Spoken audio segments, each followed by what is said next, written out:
नमस्कार दोस्तों, स्वागत है आप सभी लोगों का Sonu study classes YouTube channel में। दोस्तों मैं आप लोग को एनसीईआरटी बुक क्लास 12 समाजशास्त्र चैप्टर 5 औद्योगिक समाज में परिवर्तन और विकास पर प्रश्न उत्तर मैं आप लोग को इस वीडियो में बताऊंगा। प्रश्न नंबर 1, अपने आसपास वाले किसी भी व्यवसाय को चुनिए और उनका वर्णन निम्नलिखित पंक्तियों में दीजिए। क, कार्य शक्ति का सामाजिक संगठन, जाति, लिंग, आयु, क्षेत्र। ख, मजदूर प्रक्रिया, काम किस तरह से किया जाता है।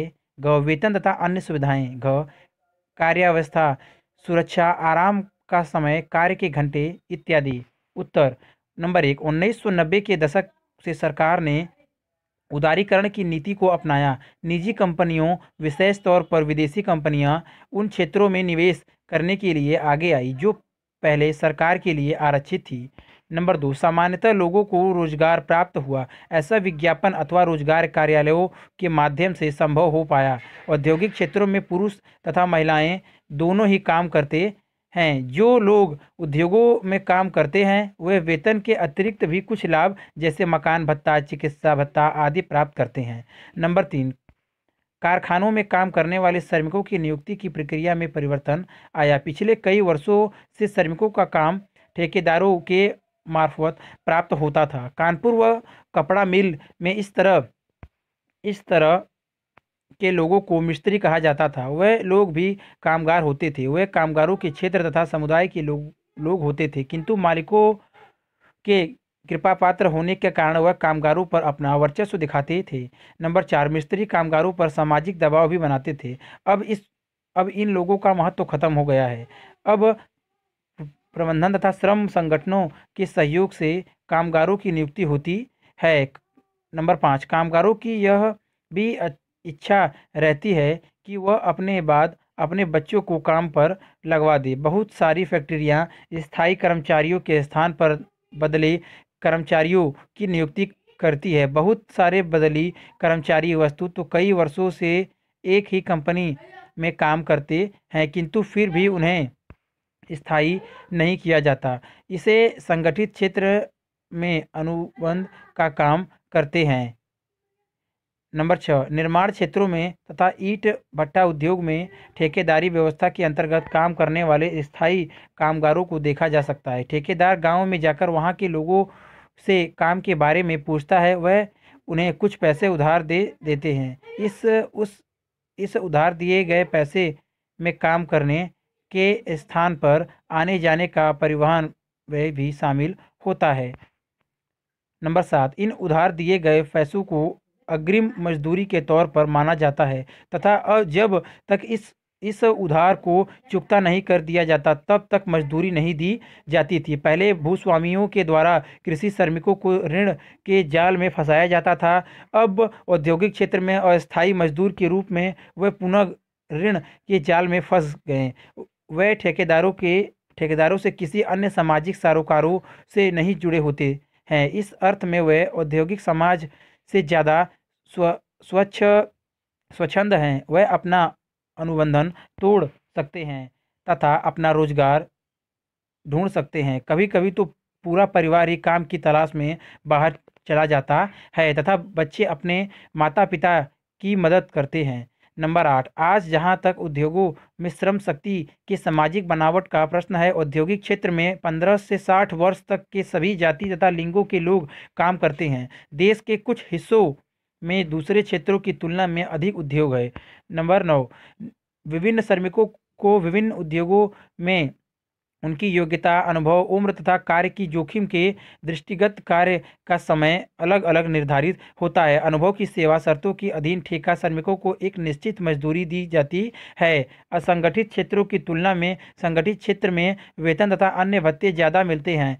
नंबर 10, औद्योगिक श्रमिक की कार्य दशाओं में सुधार के लिए भारत सरकार ने कई कानून बनाए हैं। सन 1952 के खान अधिनियम में एक सप्ताह में एक कामगार द्वारा किसी उद्योग में काम करने के कुल घंटों को परिभाषित किया गया है। औद्योगिक श्रमिकों को निर्धारित समय अवधि के बाद काम करने के बदले में अतिरिक्त भुगतान की व्यवस्था का प्रावधान है। इन नियमों का पालन बड़ी कंपनियों के द्वारा तो किया जाता है, किंतु छोटी कंपनियां इसकी अवहेलना करती हैं। इनके अलावा उप अनुभव भी आजकल फैल रहा है। नंबर 11, भूमिगत खानों में काम करने वाले मजदूर बेहद जोखिम भरी स्थितियों में काम करते हैं। उनके सामने बाढ़, आग, खान की दीवारों तथा छतों को गिरना, गैसों का उत्सर्जन तथा ऑक्सीजन की कमी का खतरा हमेशा रहता है। बहुत से कामगारों को सांस लेने में कठिनाई होती है तथा कई प्रकार की बीमारियां का खतरा रहता है। प्रश्न नंबर 2, ईंटें बनाने की विधि रोल करने के सॉफ्टवेयर इंजीनियर या खदान के काम को बॉक्स में वर्णित किए गए हैं के कामगारों के सामाजिक संगठन का वर्णन कीजिए। कार्य व्यवस्थाएं कैसी हैं तथा उपलब्ध सुविधाएं कैसी हैं? मधु जैसी लड़कियां अपने काम के बारे में क्या सोचती हैं? उत्तर, सामाजिक संस्थाएं जैसे जाति, रिश्तेदारी, संपर्क, लिंग तथा क्षेत्र कार्य के क्षेत्र का निर्धारण करते हैं। यह इस बात का भी निर्धारण करते हैं कि उत्पादन का विपणन किस प्रकार से होता है। कुछ रोजगार के क्षेत्रों तथा विभागों में महिलाएं पुरुषों की तुलना में अधिक स्थान संख्या में काम करती हैं। उदाहरण के तौर पर शिक्षक तथा नर्स के रूप में महिलाएं पुरुष से अधिक संख्या में काम करती हैं। अपेक्षाकृत इंजीनियरिंग अथवा अन्य क्षेत्रों के भारत में 90% कार्य, चाहे वो कृषि का हो, उद्योग का हो या सेवा का हो, असंगठित अथवा अनौपचारिक क्षेत्र में है।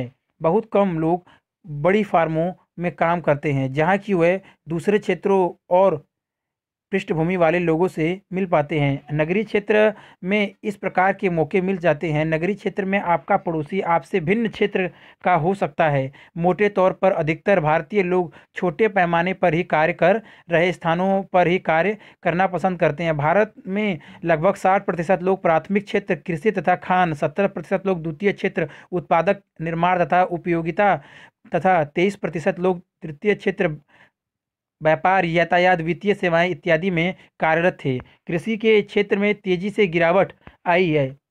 इस क्षेत्र में होने वाले कार्य लगभग आधे रह गए हैं।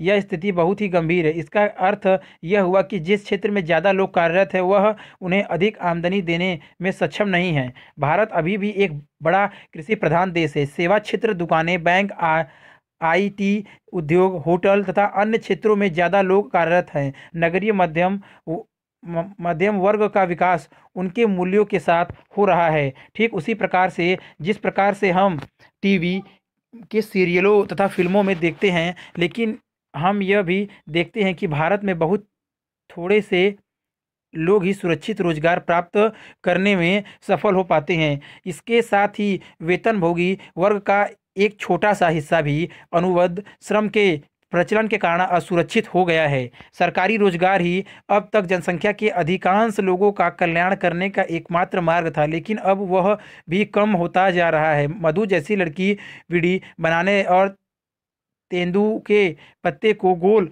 कर उसमें तम्बाकू भरने का पूरा आनंद उठाती हैं।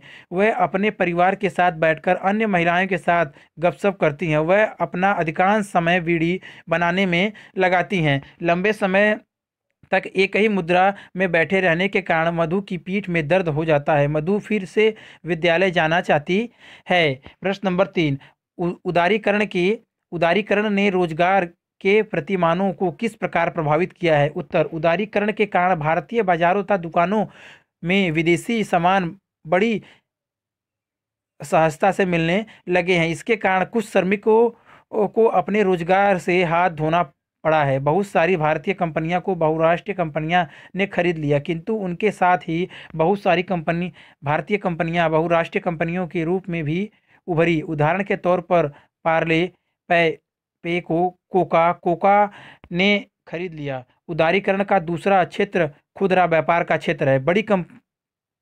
बड़ी विदेशी कंपनियां तथा व्यापारियों के भारत में आने से भारत के छोटे व्यापारी, दुकानदार, हस्तकला विक्रेता, हाकर इत्यादि अपना रोजगार खो बैठे अथवा उनका छोटा व्यापार इससे बुरी तरह से प्रभावित हुआ। इसका कारण बड़े बड़े मॉल, शोरूम, रिलायंस अथवा सुभिक्षा थे। विश्व के बड़े व्यापारी संस्था जैसे वॉलमार्ट स्टोर्स, कैरीफोन तथा टिस्को भारत में प्रवेश की राह तलाश रहे हैं, जबकि बाजार में सरकार ने प्रत्यक्ष विदेशी निवेश पर प्रतिबंध लगा रखा है। वॉलमार्ट, कैरिफोन तथा टेस्को एक संयुक्त उपक्रम स्थापना करने वाली एक भारत का खुदरा व्यापार क्षेत्र लोगों को केवल इसलिए नहीं आकर्षित कर रहा है कि वह तेजी से समृद्धि कर रहा है, बल्कि इसलिए कि छोटी छोटी दुकानों का व्यापार कुल राष्ट्रीय व्यापार का 97% है। लेकिन उद्यमों की इस विशेषता को देखते हुए सरकार विदेशियों को बाजार में प्रवेश करने से क्यों रोक रही है? सरकार सार्वजनिक कंपनियों के अपने हिस्से को निजी क्षेत्र की कंपनियों को बेचने का प्रयास कर रही है। इसे विनि